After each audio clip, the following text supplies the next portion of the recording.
Ladies and gentlemen, boys and girls, children of all ages, you are listening to a Radulich Broadcasting premiere podcast. Damn you, Hollywood. And here's your host, Robert Winfree. Yay! Yay. So much yay. So much yay. Alright. Yeah, this is not going to be a long show, folks. I'm very tired. I was up way too late last night. And we're recording earlier than usual, so let's get into this. Today, whenever you happen to be listening to this, we are reviewing the Netflix exclusive film, Woman in the Window. Joining me on this particular adventure is my regular partner in crime, the mandated reporter who's developing a speech impediment, really debating the merits of just having the jaw removed, getting rid of the teeth, being done with that whole mouth stuff. You're not kidding. I really have considered it.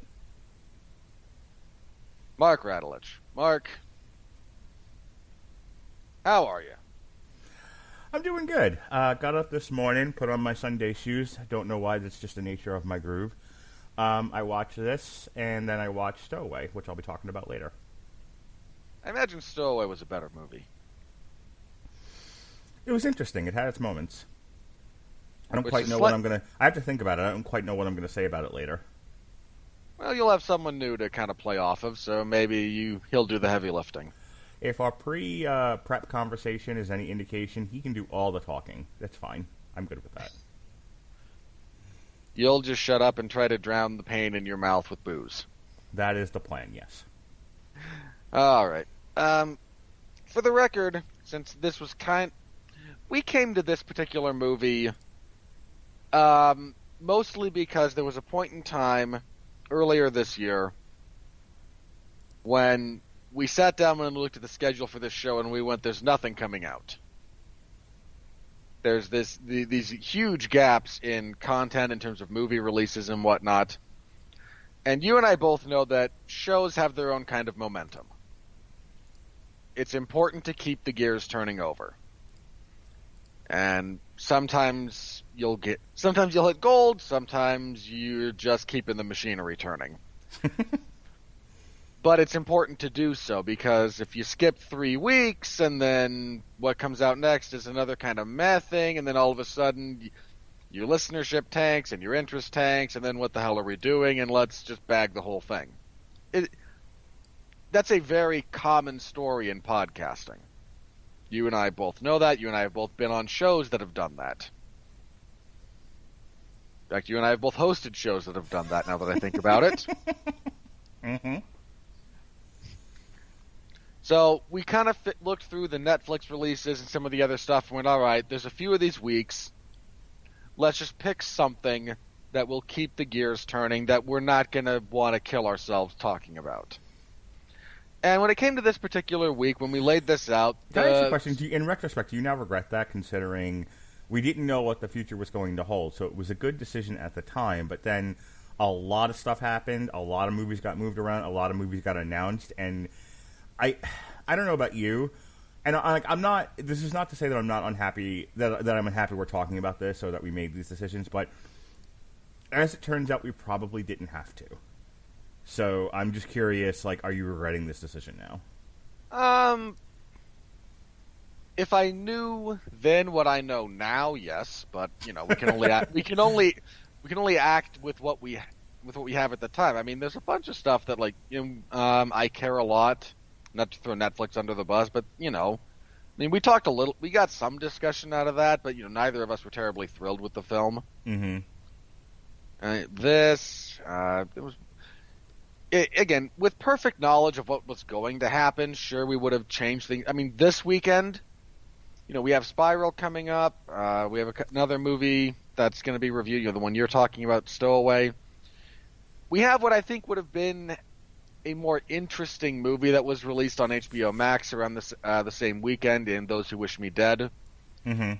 which is the latest Taylor Sheridan film. And Taylor Sheridan has a good enough track record at this point that I absolutely make time for the man's work. For those of you who don't know, he was one of the writers on Sicario. I believe he both wrote and directed Hell or High Water and Wind River. I just want to make sure everyone understands. I gave Robert the opportunity to try to squeeze this in. He said no. That I am not complaining. Okay, this is not. I say this again with if I had perfect foreknowledge of where things were going to move. You know, we made that decision before Warner Brothers said, "Screw it, everything's on HBO Max," which would have changed the calculus just a little bit on a few of these. So, I admit, and also to be abundantly clear, I didn't realize that Sheridan was the director of that particular project until a couple of days ago. At which point we were all kind of committed to this particular path, and it didn't seem worth altering things just for that. Plus, if you look at, I was a little bit led astray by the cast for Woman in the Window. In what way? If you told me that a movie starring Amy Adams, Gary Oldman, Wyatt Russell, also featuring Julianne Moore and Jennifer Jason Leigh, would be this meh, I would have had to see it almost just to go, wow, how do you mismanage that much talent? Because that's kind of what we got here. I mean, look, we did the same thing with I Care a Lot. It was, it's Peter Dinklage, it's Rosamund Pike, sure, let's give that a try. And, that went how it went. Mm-hmm. So, again, with perfect knowledge, yeah, we would have done Those Who Wish Me Dead here, and we would have had a very different discussion, I imagine. I haven't seen that yet, but again, I will be making time for it soon. Yeah, I'll probably watch it at some point. So, just a little bit of history on this. This was actually supposed to be in theaters.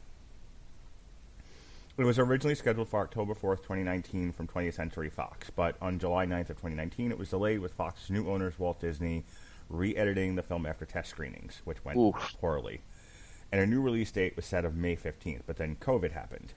So they just said, fuck it, and they sold. And on August 3rd, 2020, they sold it to Netflix, and they decided to release it on May 14th. So here we are. Indeed, here we are. I wonder for the record, test audience screenings have led to some horrible decisions when it comes to re-edits. Every one of you that complained about the original scripted ending for I Am Legend, I'm looking squarely at you. You people ruined that movie in the theatrical experience. So, the necessity of re-edits like that are a little bit debatable, and sometimes they produce something much better. Sometimes test audience scores are indicative of the larger audience. Sometimes they're just indicative of a small group of people being very stupid. I'd have to see the original cut of this to formulate an opinion one way or the other. I only bring that up to say it's not a guarantor that just because there were bad reactions from test audiences, that the movie was bad. But the movie follows Amy Adams' character of Anna Fox. She is a agoraphobic child therapist on a lot of pills, a lot of booze, and trying to cope with what's revealed to be the death of her husband and daughter. As with most kind of thrillers, especially psychological thrillers, there's elements of style that go into this that we can't get too deeply into when just talking about what happens in the plot, so we'll talk about some of the stylistic choices in a bit. So we follow her. She's living in New York. She, again, has severe agoraphobia, can't really go outside. She is renting a downstairs room to the character of David, played by second show in 24 hours where we're discussing Wyatt Russell. Mm-hmm.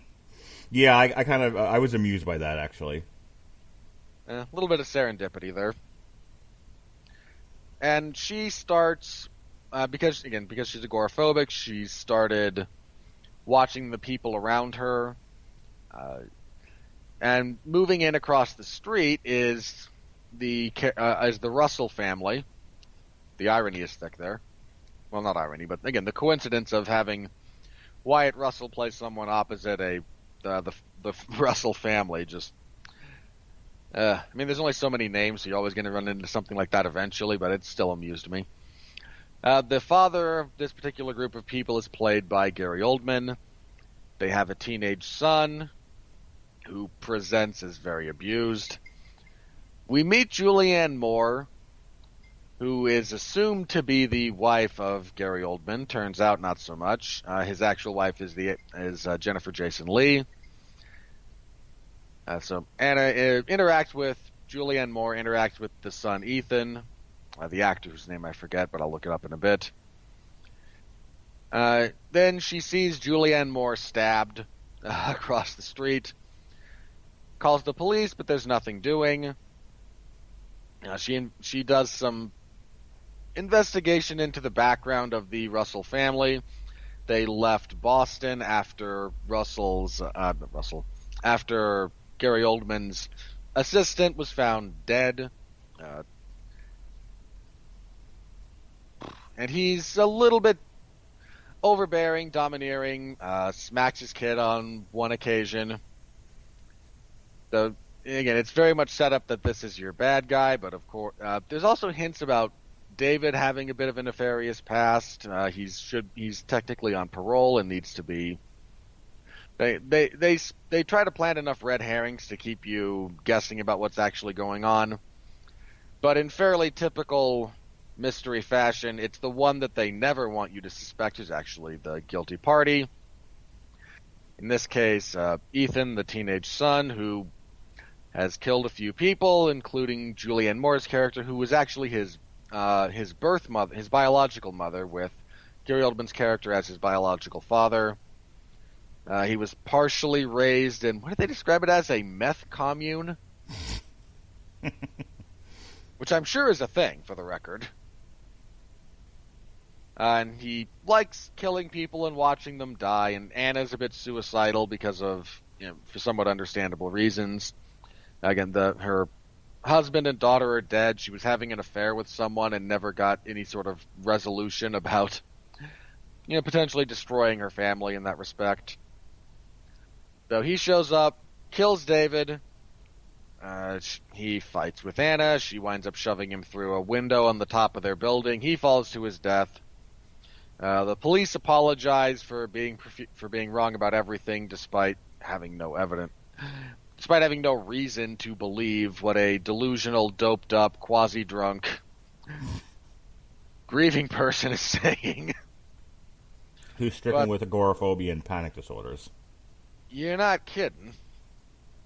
The Russells are arrested because it turns out that after Ethan killed his birth mother, they tried to cover it up. They hid the body. They, again, lied to the police a little bit which is in and of itself a crime. So they all get arrested, but 9 months after the attack, Anna is miraculously cured because nothing cures trauma like more trauma. It's a little bit like amnesia that you get from suffering a head blow. Another good blow to the head will fix that right up, right? She moves on she's able to kind of start moving on with her life. And yeah, the movie ends on that somewhat optimistic note. Mark, where do we want to kind of start with this? For me, this was a little bit too paint by numbers. Mm-hmm. There's nothing really interesting in the story department, and that's always going to be a bit of a problem. I'm going to keep this really short because I don't have a tremendous amount to say. I like an occasional slow burn mystery thriller, psychological thriller.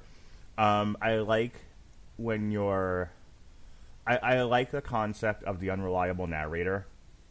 Yeah. That's probably the best part of this movie is some of the camera tricks they do with her when she's doped up and not in her right mind. I think the best part of the movie is they do an effective job of getting you, the audience, to think that Amy Adams might just be crazy and she's imagining this. And when the movie is dealing with that and her self-doubt and her overdeveloped paranoia as it goes through the movie, I think the movie works. The problem is the bookends. One, when we meet Amy and she's talking to the therapist, it's almost as if in the writing they were like, well, feel sorry for her. She has mental health issues. Okay. Half the planet, probably more, has mental health issues. They all don't deserve your sympathy. They just don't. I can say that. I work in the field.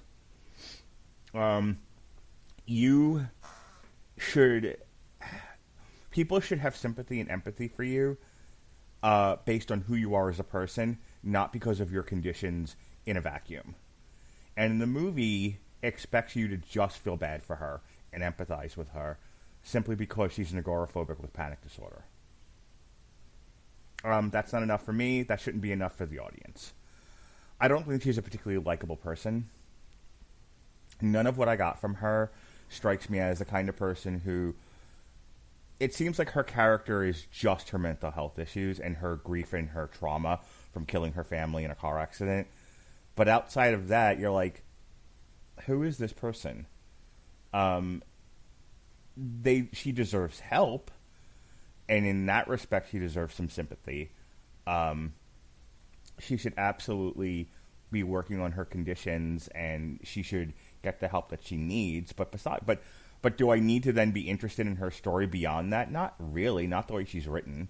So the setup for it is kind of, why do I care about this person? I don't. And then the middle of it, where she's in a situation, it's a very claustrophobic movie. It's almost like a stage play. You know, it's one setting, and you're like, you know, and she's looking out the window, and she's seeing the neighbors, and she's like, well, is what she sees real? And that much of it I liked. Then I was into the movie. And as things happen, and she spirals out of control, and it's looking more and more like she's a lunatic, I was like, oh, where is this going? I'm interested. And then it descended into horror schlock. You know, complete with monologuing bad guy. And I'm like, ugh. Then and then the conclusion of it, the resolution is she throws him through a window. And the cop is like at the end, who was the idiot blogger from Godzilla vs. Kong, by the way. He seems like a competent enough actor, but, you know, he's sort of, you know, there he's hyperverbal, paranoid, conspiracy blogger. Here he's idiot cop.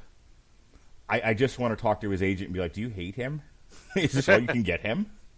Is he not a good actor? I don't understand. But here he's sort of... He's a heavy-set black man in Hollywood. He can only do comedy. And, you know, and so at the end of the movie, it's like, you were right all along, we're all a bunch of dopes. And so you as the audience are then supposed to react like, see, we were right to have sympathy and empathy for her because she was right all along. You know, she lives across from crazy murderers. And I'm like, no. No. No. So it's a shit, you know, it's a nice piece of meat on top of two pieces of poop. So. I'm completely in agreement there. The middle portion of this movie is where we get tension, we get stuff that's ominous. Mm-hmm. There's bits and pieces of, well, you know, again, she's a horribly unreliable narrator, and which direction are we going with this? The only reason it becomes painfully obvious if you're someone like me who's read a lot of these kinds of stories and watched a lot of these kinds of movies. Did you read this book? I did not know. Okay, that was what I wanted to ask you. You answered half of it just on your own. I guess you knew I was going to ask anyway, so you just sort of took it upon yourself to talk about it, which is why did you pick this movie. But I had been wondering, as I was watching, I'm like, I wonder if he's read this book and was familiar with the novel. Because apparently, when I was reading the history on the movie, it was like, it was a buzzy novel in its day, and that's why it got optioned for a movie. And I'm like, okay, so people know this book. People have read it. It apparently did well. I can very easily imagine a scenario where this is a very engrossing novel. Mm-hmm. I think it was poorly adapted. I think visually it's an interesting movie. They do some fun cuts and they play with color and there's some interesting perspective work. I like Amy Adams' makeup in that they went out of their way to make her look like she hasn't left the house without turning her into a horror monster. Because Amy Adams is a very pretty gal, and she's in the talkies, so she's always made up to look pretty. Like if you look at her as Lois Lane in Man of Steel, she's done up nicely. They do a good job with her makeup there. So, they have to do some work to kind of make her look homely and, like somebody who hasn't seen natural sunlight in years. And that was effective too. Yeah, I agree with that. And I'm kind of with you in the sense that I like that they didn't overplay it. Mm-hmm. They could have very easily gone the other too far the other direction and tried to make her not look like herself. She looks like Amy Adams has had a bad couple of months. Yeah. Oh, yeah. She looks like a depressed person. Yeah, and kudos to them for getting that right.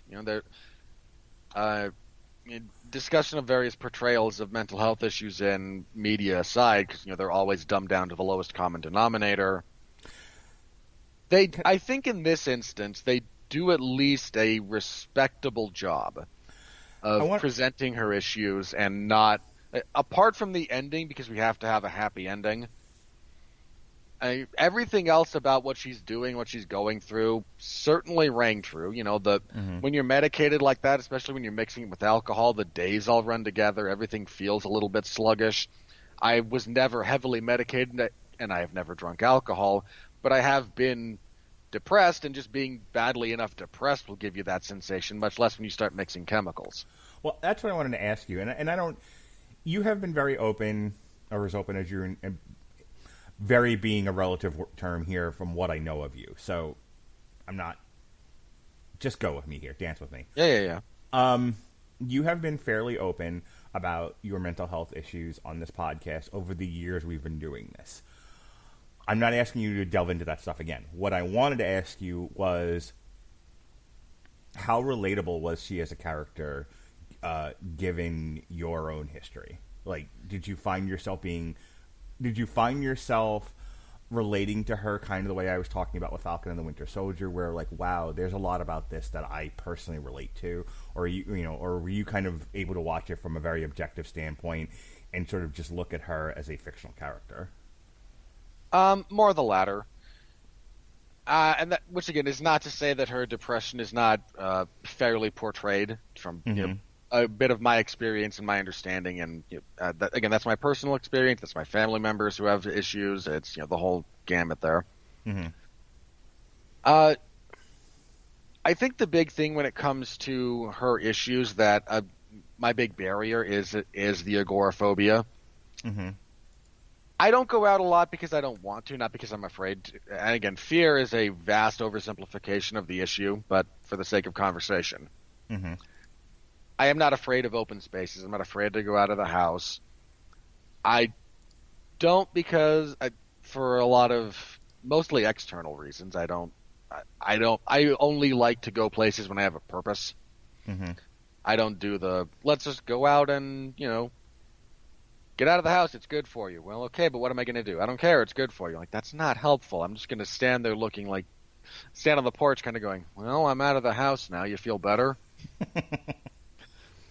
So, I'm also significantly less interested in those around me than she seems to be, mm-hmm. which I think is a byproduct of someone who has a normal, a more well-balanced social bearing, but is now, again, kind of trapped in the house because of other reasons. I'm an antisocial introvert, and believe it or not, those two things don't go together as often as you might think. There are plenty of social introverts. Can you, and maybe I need to help you with this, because when you say antisocial to me, I'm thinking somebody, their antisocial is exhibited through criminal activity. Antisocial personality disorder, somebody who cannot function in sane society without breaking laws. So please allow me to differentiate antisocial in this instance being I don't like social situations rather than I have issues with society. Okay, perfect. Go on. So again, when I say antisocial, it's just like, hey, go to a party. No, I'd really rather not. Okay. Not, boy, I can't possibly go the speed limit, and I don't understand why I can't punch people. And right. Robbing people seems like a perfectly normal way to make money. Yeah, no, not at all. Not at all. It's social in the purely social, not social as a subset of society. not social as a shorthand for societal. So, but it was just kind of nice to see rendered in physical media a more accurate representation of kind of the day-to-day living that goes on when you're in that fog. And her character, again, the fog is a combination of trying to properly balance medication and her refusal to quit drinking as a coping mechanism. But even if you're just a really depressed person, you sleep a lot. The days blend together. There's, wait, is it Tuesday? Well, yeah, it's Tuesday, but you're thinking of Tuesday a week ago. Huh. Boy, time. Yeah, that's a thing. Like that sensation is something that kind of gets across here at various points. So the stuff in the middle, I'm with you, is the most interesting stuff that goes on from a film craft, from a character perspective, from a narrative perspective. I wish they'd thrown... When you're doing a mystery story like this, you almost have to use unfair meta-knowledge to trick the audience because they all have that meta-knowledge. If you read a story like this, or you watch a movie like this, whoever they don't throw suspicion on is almost always the person that did it. Almost always. It is rare that you get... it is rare that it is the other way. It takes a much defter hand at the whodunit, and this isn't even really a whodunit. It's not a mystery in the sense that the character is trying to solve it. It's a bit more ominous. It's a bit more of a character piece, and maybe it's unfair of me to come in with that much knowledge and experience to a property like this and judge it on those terms. But that's how I experienced the story, so I can only judge it on those terms. It was again. Ultimately, the fact that it begins kind of weakly and ends so weakly does detract from the bits of it that are good. But unfortunately, something about the mammalian brain, we are more inclined to remember the beginning and end rather than the middle of anything. This is true of number sequences. It's true of stories. It's why whenever you see a cast list for a movie, people fight over the first spot and the last spot because those are the ones everyone remembers. Mm. There's a reason that, in the first Avengers movie, Robert Downey Jr. gets top billing, but guess who comes at the very end? It's Samuel L. Jackson as Nick Fury. Because that's the next most valuable spot in the cast list. Or in the credits list. So, again, it's unfortunate. This wound up being a bit more pedestrian than I expected. What does elevate it to the extent that it's elevated is bits of the direction, pardon me, and the quality of the acting, because you get that group of people together, they're not going to give you a bad performance. Amy Adams doesn't give a bad performance. In fact, she's quite believable in many respects. Gary Oldman does a very good job because he's Gary Oldman. It's just the story, I think, that ultimately fails this movie. Mm-hmm. And when you look at this is the other thing here. The director for this particular film, I had this brought up and now I lost it, so give me just a second. I believe it was Joe Wright, who has had a very up and down career. He's directed some very good stuff. He did the 2005 Pride and Prejudice adaptation. He did Atonement in 2007. He did Darkest Hour in 2017, which finally got Gary Oldman his Oscar. He did Hannah Karenina, which other people liked more than I did. But I can't ignore the fact that a lot of people enjoyed it, just because I didn't as much as they did. He's also directed some pretty hideous misses. I can't call The Soloist a full-blown miss, but it didn't hit the way it should have. Hannah was certainly a miss. And you and I, my friend, we reviewed his adaptation of Pan in 2015. Ugh. About which the less said, the better. So he seems to be limited by studio notes. Like, he doesn't seem like he's really going to do a tremendous amount when he's with a big studio, and he's very limited by the quality of the writing.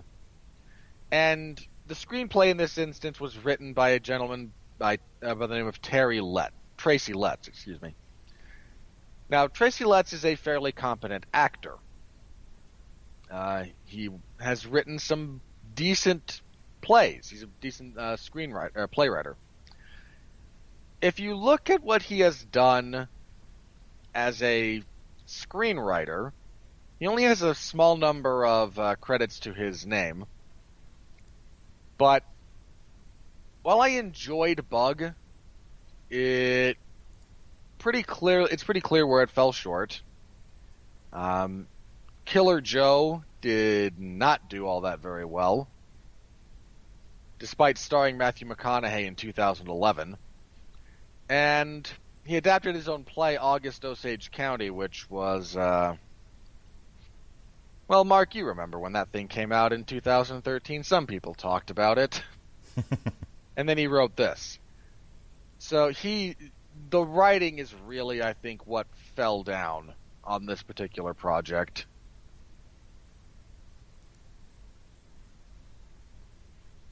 Which really does kind of, as a perpetual reminder, the writing and the writer is usually the first person to be replaced and kicked around, but it is the foundation upon which everything is built.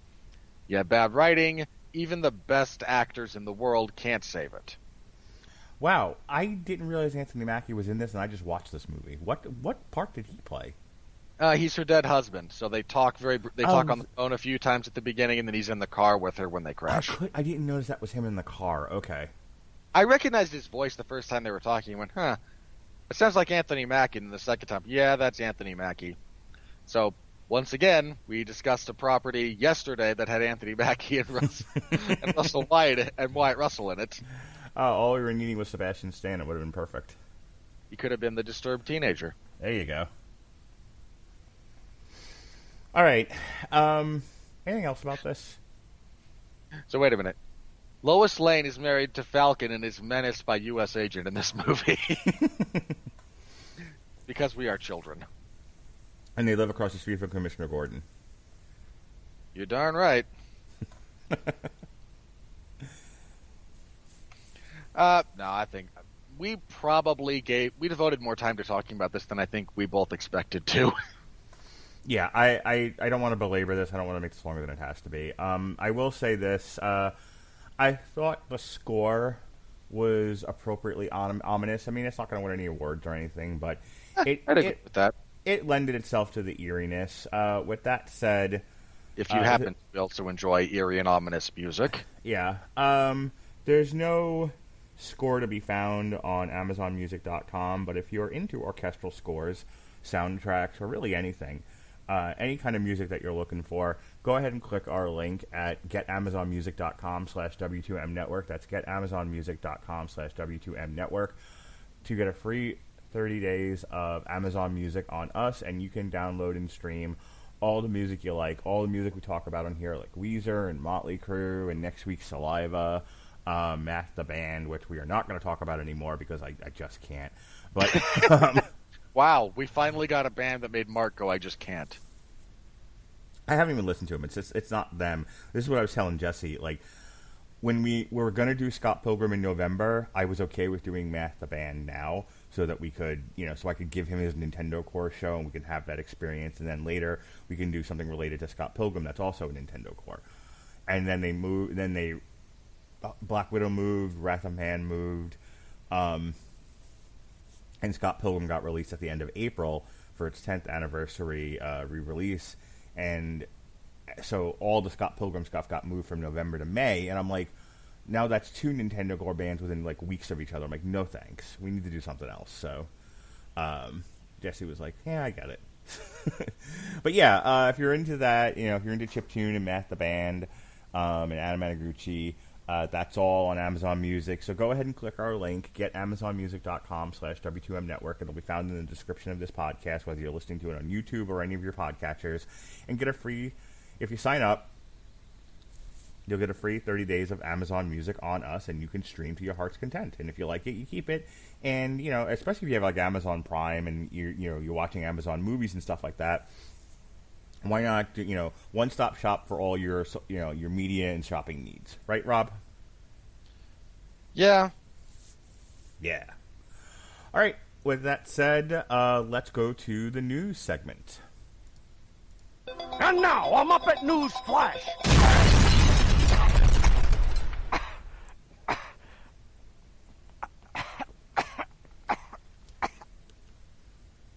All right, the first article we're going to talk about comes from Variety. Future of film output deals set at every studio but Universal Pictures.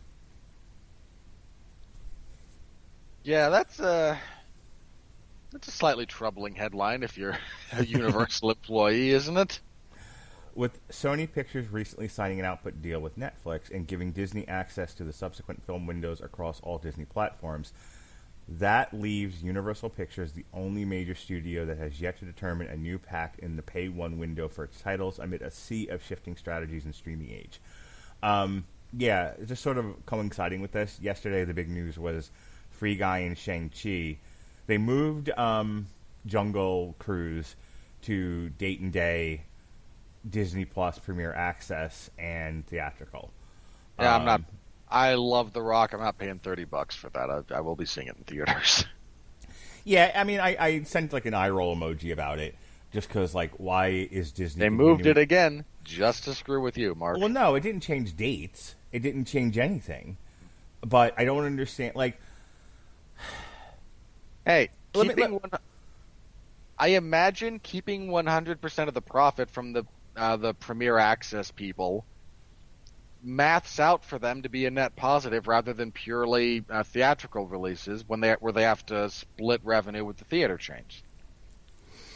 Yeah, I mean, I guess that's a reasonable explanation, because if this is still like, but what about the pandemic? I mean, the fucking CDC just said yesterday, if you're twice vaccinated, one shy, you don't have to wear masks anymore. We're pulling out of this. Which anyone with half a brain had known for months now. Get the vaccine, which I need to do actually. I hadn't actually scheduled my appointment for it, but I was kind of set. I had blocked out time to do so, and then I got pretty violently ill. Not violently ill is the wrong word, but a head cold went around the family, and I'm not getting You should not get any kind of vaccination when you are recovering from a cold. You're just asking for problems doing that with an immune system that's either amped up or dealing with something else. Yeah. So, point being, just so I can round back to this.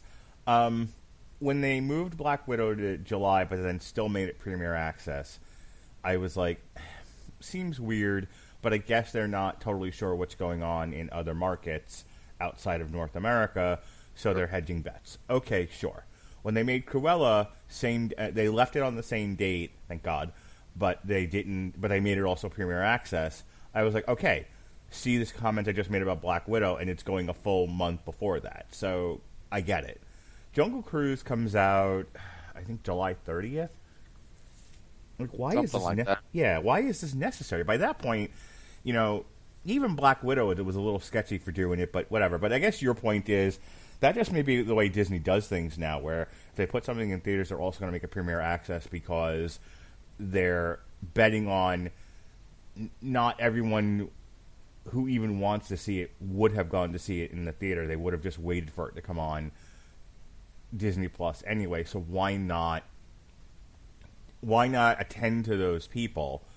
And there's another article out there today, actually, that said that during the last quarterly earnings call, I think it's something like 105 million subscribers to Disney Plus, and that is not the target that they were looking for. So this might all be in service of beefing up Disney Plus. In any case, back to the original. What were they shooting for? I don't know. I don't have that article up because we didn't decide we were going to talk about it, but this all relates. So before I even continue, the big news of yesterday was, again, going along with everything going Premier Access.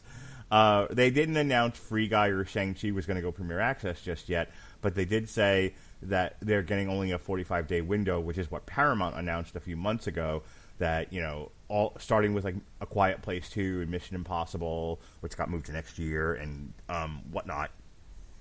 They were moving all of their theatrical movies to 45-day theatrical windows. I think that's I tend to think that's going to be a much deeper trend than the Premier Access that Disney is. I think there's a better solution than Disney having a simultaneous release in theaters and $30 on Disney Plus to essentially own the film. Mm-hmm. But I don't know what it is off the top of my head. And I tend to think we're going to see a lot more of the limited. We're going to see two things. Some places are going to do more of the limited theatrical windows. Some are going to do what Netflix is doing with a few of its movies now, which is they'll actually release them a week or two early in theaters before they hit Netflix. Yeah. Which is what's happening with Army of the Dead. The Pay One window refers to a period of time, typically 6 to 9 months after a film completes its theatrical run, when it becomes exclusively available to consumers. Studios then license this window to pay TV or OTT entities as part of an OTT means over the top, so streaming services, as part of an output deal that often covers their entire slate for a set number of years or films from specific divisions and subsidiaries at their studios. Further output deals for subsequent windows can also be arranged, which is how you see newer films eventually pop up on basic cable or broadcast networks. Historically, studios granted Pay One licenses for their slates to premium cablers like HBO or Showtime, but in recent years, streaming services have become just as viable an option. And then there's a chart here that talks about film output deals at major studios. So Disney, it's broken into window, outlet, and range. So Disney Pay One the outlet is Disney Plus 2019 to forever. Pay One 20th Century, HBO to HBO Max, which is interesting. You would think that would go on Hulu, right? But no, HBO Max, 99 to 2022. And then they have another thing for Pay One 20th Century, TBA, 22 and beyond. Okay, so that makes sense. Lionsgate, Pay One from 20 to 21 is Hulu and FX. Then from that is not going to hold. I don't know where they're going to land, but I don't expect them to stick with the FX thing. That FX's kind of subsidiary, like FX Now subset, is not a terribly great setup, and maybe they'll stick with Hulu. But then again, who's Hulu owned by? Isn't that Disney? Yeah. So maybe by that point, Disney Plus has their Stars subheading up and running, and that's where they'll throw a lot of the Lionsgate stuff. Well, actually, that's what I was getting to. Pay One Lionsgate, Hulu FX till 2021. Pay One Summit is HBO Max till 2022. And then Lionsgate and both Summit start on Stars 22 and 23, respectively. Yeah. MGM, Epix until 2023. And then subsequent Paramount Plus from 21 to 2023. Paramount, Pay One, Epix till 2021, and then it moves from 2021 to 2023 to Paramount Plus and Epic Select Titles. Sony, Stars until 2021, Animation at Netflix till 2021, and then from 2022 to 2026 it's exclusively Netflix. Then Universal, HBO Max, Pay One Universal, HBO Max till 2021, Illumination till Netflix till 2021, and then subsequent Peacock 2020 and beyond. And then Warner Brothers is just HBO Max till forever. What a terrible service.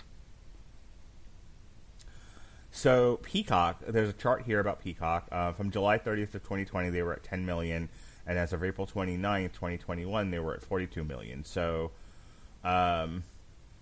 I'm sure the WWE content helped, and they've got... Hang on, is that what, subscribers or... sign-ups. Well, doesn't Paramount Plus have a free version? No. No? What am I thinking of? Peacock does. Peacock has Yeah, that's what I meant. Yeah, Peacock has a free version where you don't get the premium content. Okay, that's probably where they're getting the giant numbers from. Then, if Yeah. we're talking, I mean, I would be curious to see the breakdown. What percentage of the total people who have Peacock are paying for it versus have whatever the free version is and offers? Major U.S.-based subscription video services: Netflix leads at 207, then Disney at 159, Viacom, CBS 35.9, Discovery 15, Lionsgate 14.6.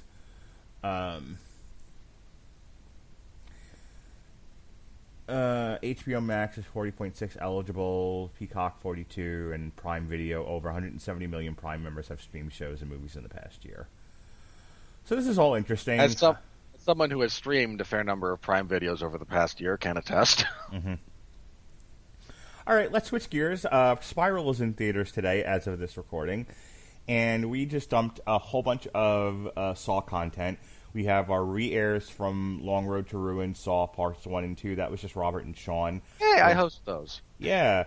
It was during one of my hiatuses. You guys did the Saw franchise. I used to take an annual vacation around the Halloween season, and I would frequently step in to host a bunch of stuff, including Long Road to Ruin, when we would have fun. So those are now up and available for you to listen to. We also have a review of Jigsaw from the archives that I tweeted out earlier, so if you're interested in what we thought of Jigsaw, you can check that out. We did not like that movie. No. But Rotten Tomatoes has all of the Saw movies ranked by Tomato Meter. So let's see if Robert agrees with these. Yes, let's. All right. At number 8, Saw 3D from 2010 has a 10% Tomato Meter. And I'm just going to read the critical consensus, see if you agree. Sloppily filmed, poorly acted, and illogically plotted, Saw 3 leaves viewers trapped in the most lackluster installment of the series. Saw 3D is pretty much... I mean, again, we were very hard on Jigsaw, both of us, and you're not a horror guy. Saw 3D is probably, as I believe, the worst entry into the franchise. The critics agree with you. Saw 5, 2008, 13%. If its plot were as interesting as its torture devices or its violence, less painful than its performances, perhaps Saw 5 might not feel like it was running on fumes. I might swap 5, and I assume Jigsaw's next, just kind of out of habit. But 5's another one that I did not care especially for. Coming in at number 6 is Saw 4 from 2007. 19%. That seems a little harsh. Especially because we haven't even Jigsaw yet, which was so bad. No, and it's not even the next one after this. Saw 4 is more disturbing than compelling with material already seen in the prior installments. Oh, yeah, hang on. I remember. Some of these run together if you haven't actually watched them recently. Mm-hmm. I took issue with parts of 4, but I seem to recall more enjoying that. Plus, I get to watch Donnie Wahlberg's head get crushed between 2 giant blocks of ice, so, that's always a positive. Coming in at number 5, Saw 3, 28%. Saw 3 does little beyond repeating its predecessor's tropes on a gorier level. That is a very, very unfair analysis of that movie and what it means to the kind of character trilogy arc that goes on through the first 3 films. I disagree with that fairly strongly. Coming in at number 4 is the aforementioned Jigsaw at 33%. That is way too high. Jigsaw definitely won't win many converts to the Saw franchise, but for longtime fans, it should prove a respectably revolting, if rarely scary, diversion. God, we reviewed that. The entire ending sequence is unbearably stupid. Yep. Yeah, I don't remember. I remember walking out of that, and I think my first words to you when we reviewed it were, "Why did you make me watch this?" Because it's an entry into a franchise, Mark. That is true. Once again, hoisted by my own petard. Indeed you were. I get to do that on occasion. Coming in at number 3, Saw 2 from 2005, 36%. Saw 2 is likely to please the gore-happy fans of the original, though it may be too gruesome for those not familiar with the film's first premise. Boy, what a bunch of pansies. Look, I understand that these were contemporary reviews. Saw 2 is... There's some, there's violent content for sure. In fact, at one point, poor Shawnee Smith is ostensibly thrown into a pit full of needles, by which I mean syringes, which is suitably gruesome, but not actually all that bloody. I've said this before. I said this when we reviewed it. You can listen to me say it on The Long Road to Ruin on this show, on this series. The first couple of entries into this franchise get a bad rap in terms of their gore, because they're not as gory as you think they are. If all you have is heard or brief experience with the later entries into the franchise, where yes, it gets ridiculously, stupidly gory. All right, coming in at number 2, Saw 6 at from 2009 at 39%. It won't earn the franchise many new fans, but Saw 6 is a surprising step up for what has become an intricately grisly annual tradition. Just a second to remember which one 6 is. Special Agent Strom is dead, and Detective Hoffman has emerged as the unchallenged successor to Jigsaw's legacy. Hang on. I'm looking at it.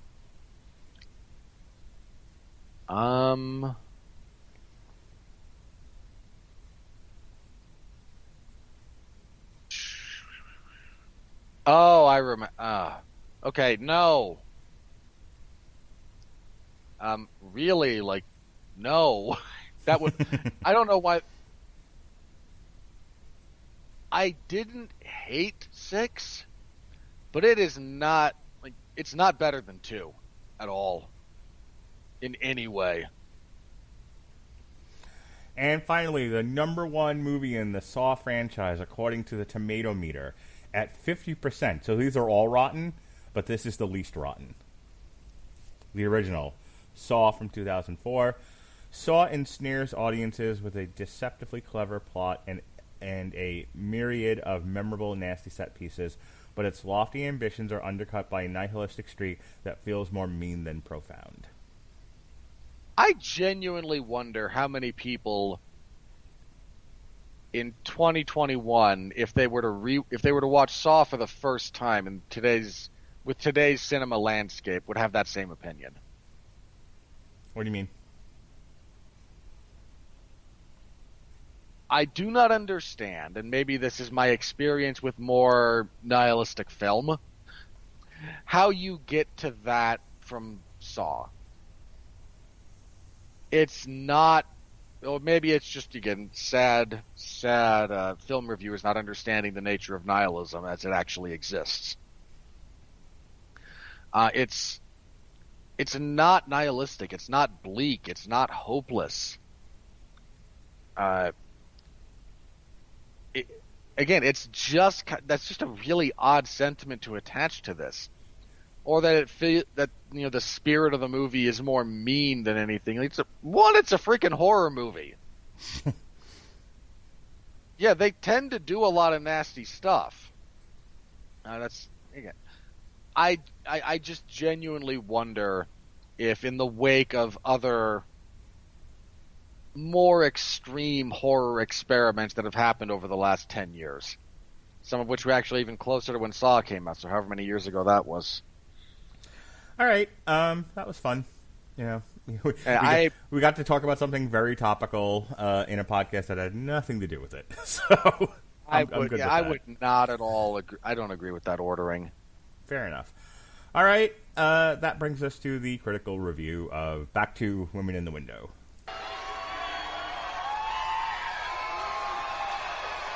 Are you ready? No! I said, are you ready? No, God! No, God, please, no! No! No!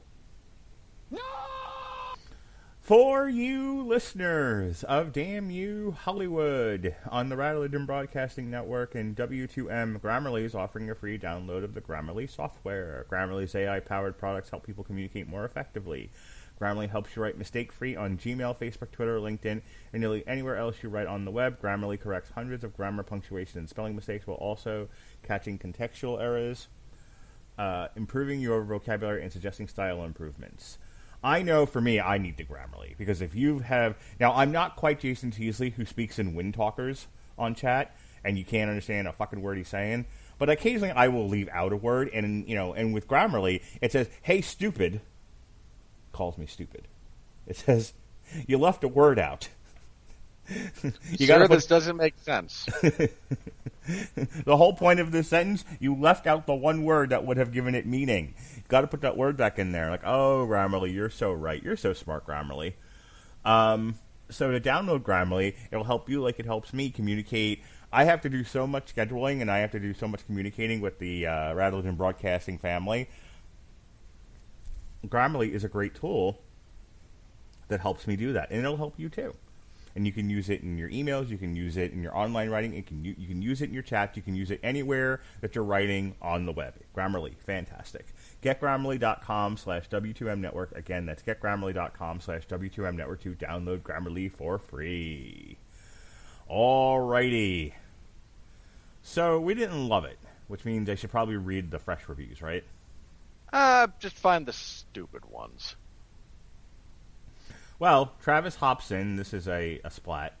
Punch drunk critics. Red herrings are in abundance, but when none of them make an impression, what is the viewer supposed to do? That's not accurate or fair. I mean, look, it's obvious if you spend enough time in the mystery genre that Gary Oldman didn't do what he's accused of in this movie. But the man breaks into her house, smacks his kid around, and threatens her. Like, if that doesn't leave an impression, I don't know what that says about you. Did you ever watch Rear Window? Yeah. And some of the other various adaptations of that same story that have kind of been played around. Well, there's a lot of reviewers that are mad at this movie because they think this is a poor homage to Rear Window.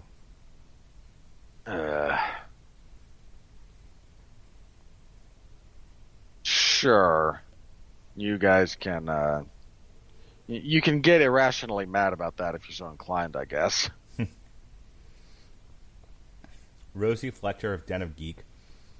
The woman in the window is essentially a potboiler with a plot that becomes increasingly outlandish as it unravels. Okay, no, the plot doesn't actually become more outlandish. This is a wild misread. You're mistaking style and the unreliable narrator perspective for a convoluted plot.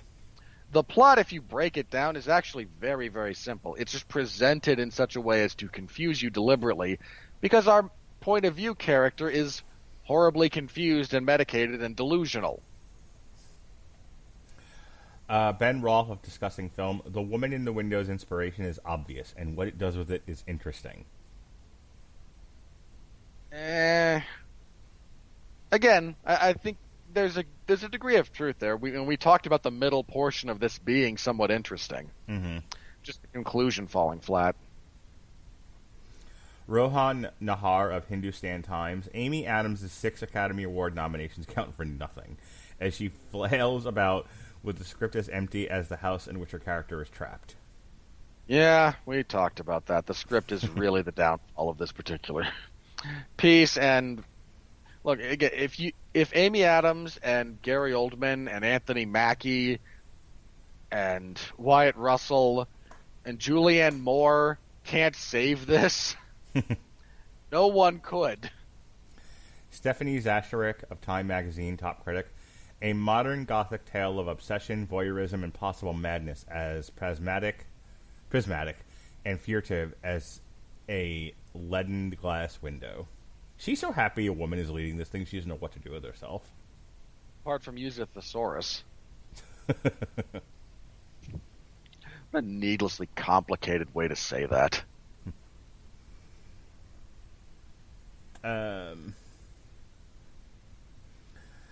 Brian Orndorff of Blu-ray.com. Storytelling issues eventually arrive to diminish the viewing experience, but when Wright gets wound up, he constructs some workable suspense to support most of the feature. Yeah, that's kind of what we said.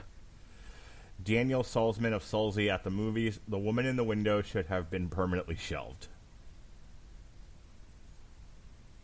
That seems a bit harsh. I mean, again, it's not great, and it certainly could have used a better writer. It seems perfect for a streaming service. Like, I don't think this would have done well in theaters, but I think Not if really, you're looking no. for something to watch at home, you know, like, my wife and I like to snuggle on the couch and watch Nick Gage deathmatch documentaries. That's what we do.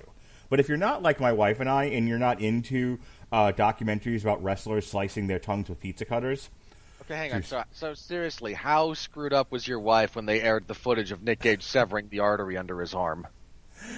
I mean, one, she loves the Dark Side of the Ring documentary series. Like, Sure, they also have not really delved into deathmatch territory. No, but she's also watched the No Holds Barred. You know, she doesn't like the sight of blood. So, it's a couple things. She may or may not have been looking at the Anything screen. involving CZW. Yeah, like, we watched the Brian Pillman one, and she really liked that. She had a good time with Brian Pillman. She was Tragic, she had to well hold told. my hand through the Chris Benoit one because I was sobbing like a girl through the whole thing.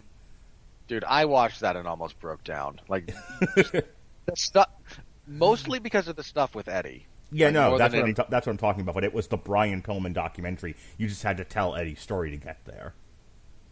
Benoit's, but yeah, you couldn't disentangle those two, and the relationship, the way that played out. Yeah, so she's watched like the Brawl for All one with me. She watched the New Jack one. She hasn't watched them all, but the one she's watched, she's enjoyed, and it's like it's one of the rare things we can actually watch together. Our wrestling documentaries, so she likes to watch them with me. In any case, you asked about the Nick Gage one specifically. She doesn't like the sight of blood, but she's seen death matches before because I've had them going in the house when she's been around. And if it gets too bad, she either looks away or she'll just leave the room entirely. But it's never like, I hate you for this. It's like, no thanks, and just walks away. I mean, I've done that with her too. Like, there are certain things she watches. Like, I can only watch so much Friends, and I'm like, nope, I gotta go. So, the point being... That's a sentence you're going to have to revisit once the revival starts. Ugh. Get it back together, Mark.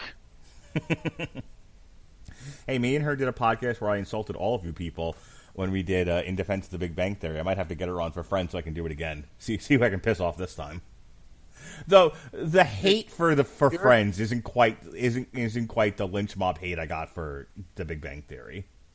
That's because Friends, while mostly stupid and way overstayed its welcome, A, had good points earlier on in its run, and B, the dislike of Friends is a lot more kind of retroactive, people looking back on it, people with different sensibilities looking and judging stuff from a different time.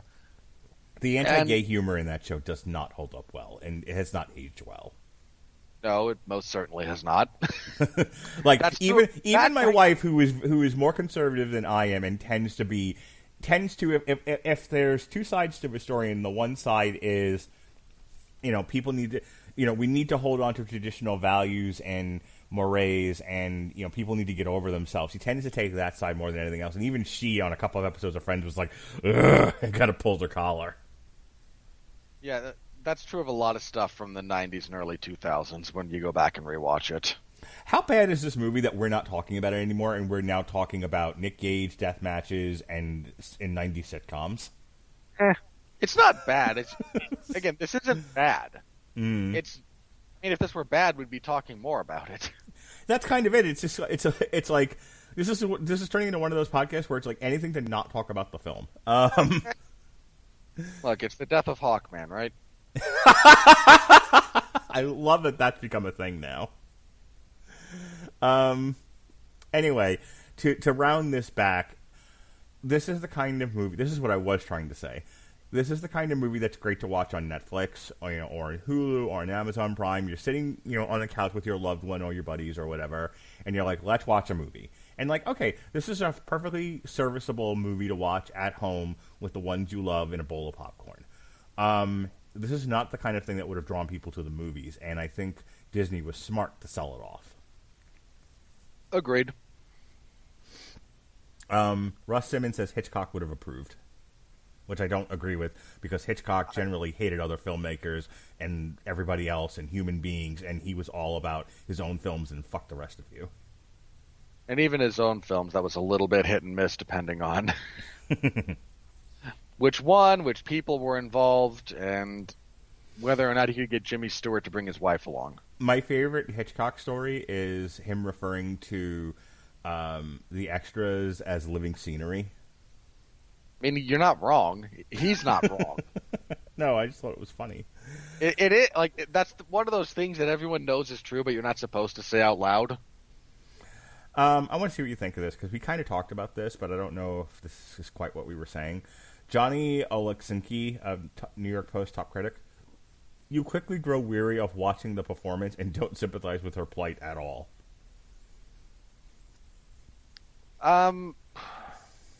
More the latter than the former. It is difficult to sympathize with her plight because so much of it is self-inflicted. Mm-hmm. And we know so little about her as a character.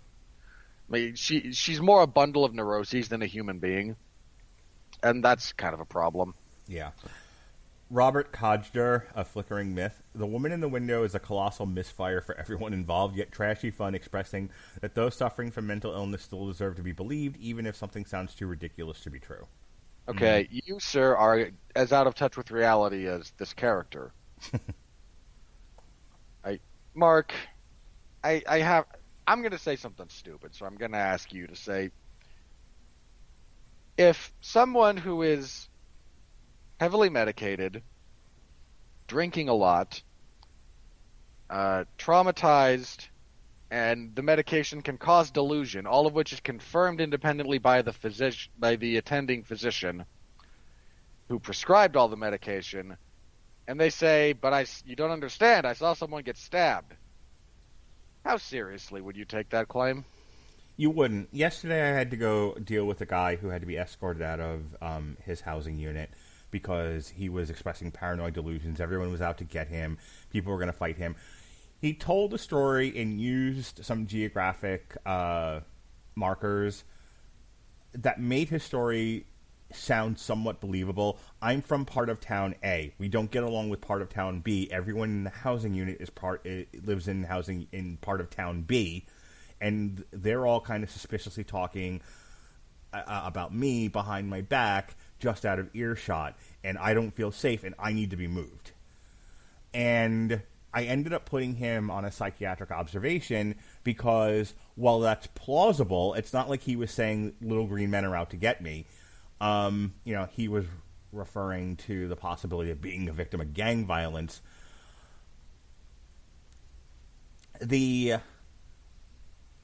Given he's probably suffering from substance induced brief psychosis, I cannot take him at his word. For his own safety, I can't take him at his word. He has to be observed. He has to be attended to by medical and other mental health people. And we kind of need to let the drugs detox from his system and let nature take its course and see if he's still having those same suspicions. And here's the thing: he might have actually been right, but sometimes it's the way you say it, not what you say, that makes people think you might not be in full use of your faculties. Are you with me? You see what I'm saying? Completely. If you say I saw this man's wife get stabbed, and his wife comes around the corner and goes, "Hey, what now?" Right. And that's the thing. The idea of, yes, mentally ill people should not be dismissed out of hand, and that's not a wrong sentiment. But that's such a case by case basis that there's no way you can make a general rule about that. Everyone just deserves the benefit of the doubt, but not everyone is right. Not everyone is sane. Not everyone's perspective is on point. I mean, that's just ludicrous. Yeah, it's this poor sap who thinks that, we should... This is clearly not someone who's had a whole lot of interactions with someone who's on the more severe end of the mental health spectrum. Really? The guy from Flickering Myth you don't think has had to deal with mental health issues from himself or other people? Hang on, I said the more extreme end. Okay. I'm pretty sure the guy from Flickering Myth probably has something going on, at least on a very general level. I'm sure he is depressed about the direction his life has taken. We're so mean. That's not the same thing as having we are to such mean girls on this podcast. It's really funny to me.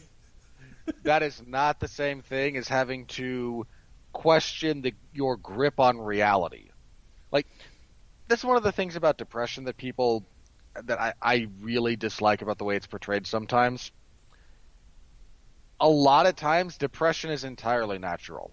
Mm-hmm. Bad things happen to you, you feel bad. We got a word for that in the industry. It's called situational. Yeah. I'm sad that I'm in jail. No shit, Sherlock. That's not that's not clinical depression. That's situational depression. I'm sad.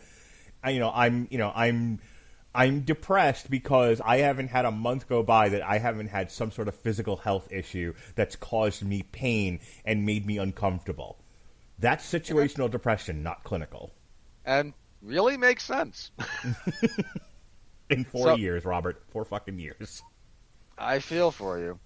I was clinically depressed with both the kind of generalized low-grade depression as well as intermittent bouts of more severe depression for about 10 years. Mm-hmm.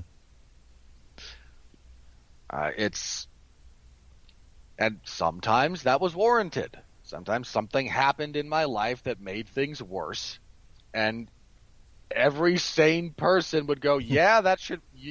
I understand how this makes you feel worse. Yep.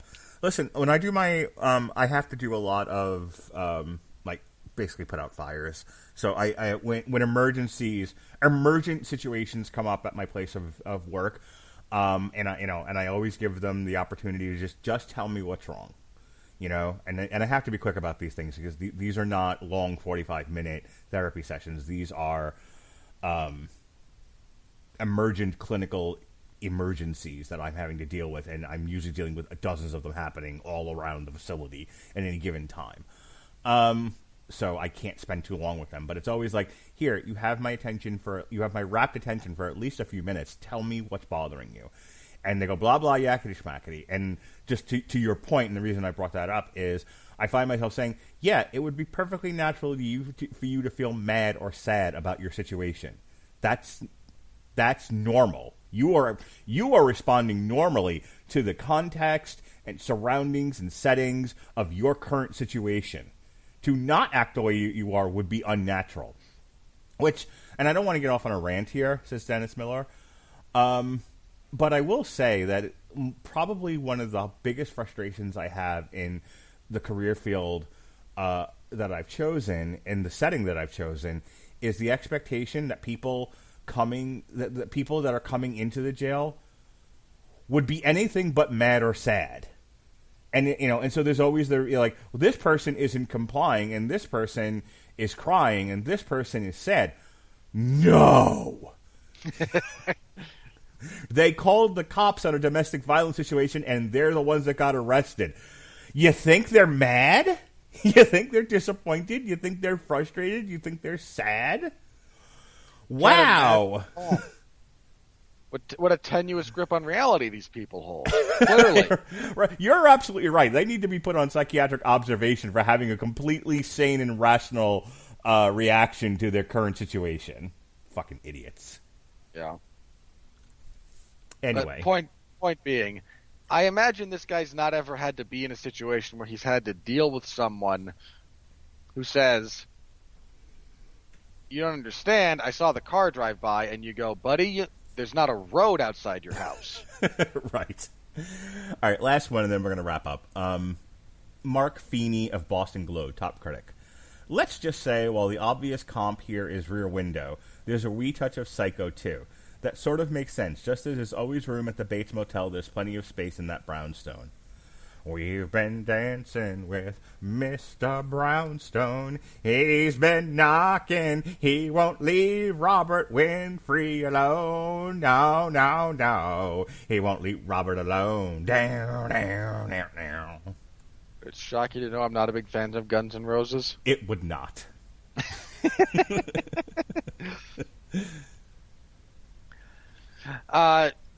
I'm not sure where he gets Psycho. Yeah, Like- he got Psycho from at the end. The guy tries to stab her. With a similar knife, and hey, I'm Yeah. making a Hitchcock. I don't want. What other Hitchcock movie could I make a comparison to so as not to be like all these other plebes comparing it to Rear Window? I'm also laughing at you use the word plebe sarcastically. I write for the Boston Globe, don't you understand? Pour me another brandy. All right. So that's our review of Woman in the Window. There's a guy who I met through various Facebook groups who's threatening to come on and do a review of Stowaway, which I watched earlier today with Anna Kendrick. Speaking of slow burns, so we'll see how that goes, and if it goes well, we might have him back. Sean Garmer dumped me out of my comfortable old man chair and said, "You need to get on the Discord." I'm like, "The fuck is Discord? It's dark out and there are wolves after me." We have a Discord? But we do now. So I've met some people through Discord, and they're all threatening to want to come on one of our movie reviews. So we might be getting some new people joining us here and there. We might be doing some more of these movies that we don't normally tend to review on Damn You Hollywood, just because we have more people wanting to do stuff with us, and so we'll see what happens. Who knows what the future holds? Maybe none of this will follow through, but you might be hearing some new voices on here. We might be doing some extracurricular stuff. In the meantime, all week long we've been dropping shows. We re-aired our first season review of Jessica Jones. We reviewed Truth, Red, White, and Black. We reviewed WrestleMania 2. We did a deep dive on that. Deadpool the Duck, Wrath of Man. The Superblog team-up was Dr. Feelgood by Motley Crue and Dr. Doolittle starring Eddie Murphy. We reviewed Weezer Van Weezer. Last night we spent 8 hours discussing the finer points of... Well, let's be fair. 3. And discussing the finer points of... what's the phrase for it? Chain of custody over Captain America's shield. 3 hours just on that alone. Alexis Hana finally left the podcast to go out in the woods and live deliberately. We finally got... You and I have been there many a time. I think that was her first experience. Looking longingly at the trees in the distance and going, I can find purpose there. And solitude and sanctuary. I mean, I'm exaggerating, but we spent a good 20 minutes on who does the shield really belong to, and did Sam have a right to give it away like that? Well, the question was not so much did Sam have the right to give it away, it was more did the Smithsonian have the right to loan it out as they did. Yeah. Well, either way, if you enjoy that sort of prolonged and protracted discussion of fantasy minutia. What was the other one we got into? We got into 2 points that were just... We got into a couple of different things on Falcon, but the point is we reviewed Falcon and the Winter Soldier as kind of the highlight of the week. We certainly did. There were protracted discussions on were the Flag Smashers a stand-in for Antifa? Does Antifa incorporate the 99%ers / Occupy Wall Street people? There was a prolonged discussion in that over the nature of radicalized people and are they or are they not terrorists, and what are the Flag Smashers vis-a-vis that? There's actually a very clear definition of terrorism, and for the record, the Flag Smashers fall squarely within it. So for the people on the panel who were just wanting to talk about a nice Marvel show, that didn't happen. we had a very long discussion about race relations and chain of custody, the nature of radicalization and terrorism, and occasionally we would talk about the show. It's great. Not since Too Old to Die Young have we had a long 3-hour prolonged protracted deep dive discussion about anything, and I loved it. Especially because at the end of it, there were definitely people going, fuck this, fuck these guys, I'm never doing this again. Well, which is what I long for. The supreme irony, well, not irony, but the relevant point of comparison there being that Falcon and the Winter Soldier was half as long and the panel included, 5 total members? Mm-hmm. Too Old to Die Young was a 13-hour experience that you, Jesse, and I needed to kind of decompress from together. So also check out our re-airing of our Long Road to Ruin 2-part episode for Saw. In the archives, just got to look for it, is our review of Jigsaw. If you're seeing Spiral and you're wanting to get back into some Saw podcast, so that's all out there for you. Tomorrow, Jesse is releasing a syndicated source material for What If the Alien Costume Had Possessed Spider-Man. Sunday is our re-airing of Daredevil Season 2. And then we start up a whole new week of stuff. Myself and Christine will be talking Jupiter's Legacy Volume 1, the comic book by Mark Millar. We'll have a whole bunch of people, and we'll probably have less of a protracted discussion about the finer points of filmcraft. For Spiral, as I said before, I dumped the Math the Band show, and instead we're doing a Saliva EP plus a whole bunch of their singles. The EP is called Every 20 Years. We should have fun, because I do love me some Saliva. And then Robert will be back. That is a very awkward sentence. Robert will be back Thursday night to discuss Jupiter's Legacy Season 1 from Netflix. Plus, we'll be reviewing Impact Under Siege and WrestleMania Backlash. And then we'll be back Friday with a whole bunch of shit. We'll have a re-airing of our Batman vs. Superman Damn You Hollywood for our Flashback Friday show. Myself and Alexis Haina, to celebrate the release of MODOK on Hulu, we'll be reviewing MODOK Assassin from the Secret Wars era of Marvel. The last Secret Wars era, not the one from the 80s. Myself and Robert Winfree will be reviewing Army of the Dead. And Jason Teasley is threatening to review some B-movies with me. First, Zombies 1 and 2, and then the newly released that day, Aquarium of the Dead. So I'm looking forward to all of that, and then some, and a bag of chips. All right, that's all of my plugs. Do your plugs, and let's get out of here. I cover a lot of stuff for 411 Mania, professional wrestling, and mixed martial arts. We're recording this Friday, so later this evening, in about 5 hours, give or take, I will be covering WWE SmackDown. It's the go-home show for WrestleMania Backlash, which is the dumbest name for a pay-per-view they've come up with yet. Really? Dumber than Great Balls of Fire? Yes. Okay. Seriously. Great Balls of Fire at least has a cultural touchstone about a song. Going from Backlash to WrestleMania, there's not even a colon. No, Just I know, I agree with you. It is the most... Backlash. It is, once again, WWE just not knowing when to leave shit alone. Yeah, Backlash is fine on its own. We all get it. So it's the go-home show for that particular pay-per-view event, so we'll see what happens. Cracks in the Roman Empire as Jimmy Uso has returned and doesn't want to be a bitch like his brother Jay, but Roman is going to make him his bitch. But Cesaro's first world title match is set against the backdrop of this, as he's prepared to challenge for the belt.